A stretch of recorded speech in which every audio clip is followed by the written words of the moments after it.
నటరత్న ఎన్టీఆర్, మహానటి సావిత్రి జంటగా హాస్యనటుడు పద్మనాభం నిర్మించిన తొలి చిత్రం దేవత.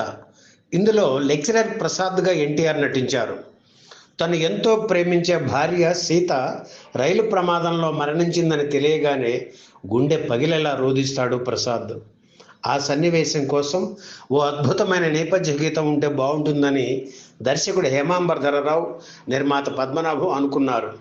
రచయిత వీటూరి బొమ్మను చేసి ప్రాణము పోసి అంటూ పల్లవి రాశారు.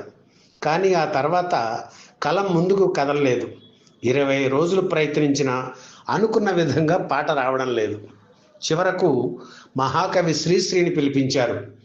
ఆయన 2 రోజుల్లో మిగిలిన పాట పూర్తి చేసి ఇచ్చారు. ఈ పాటను ఎన్టీఆర్ మీద చిత్రీకరించాలి, కానీ ఆయన ఇచ్చిన డేట్స్ అయిపోయాయి. మిగిలిన చిత్రాలతో బిజీగా ఉండటం వల్ల డేట్స్ ఇవ్వలేని పరిస్థితి. అయితే పద్మనాభం అభ్యర్థించడంతో 3 రోజుల పాటు నైట్ వర్క్ చేయడానికి ఎన్టీఆర్ అంగీకరించారు.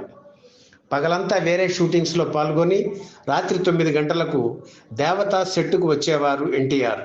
12 గంటల వరకు వర్క్ చేసేవారు.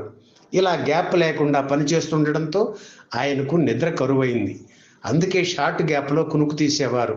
ఈ పాటలో రెయిన్ ఎఫెక్ట్స్ షార్ట్స్ కూడా కొన్ని ఉన్నాయి.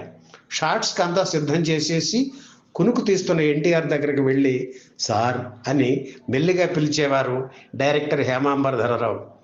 రెడీ బ్రదర్ అని పక్కనే ఉన్న నీళ్లు తల మీద గుమ్మరించుకొని కెమెరా ముందుకు వెళ్ళేవారు ఎన్టీఆర్.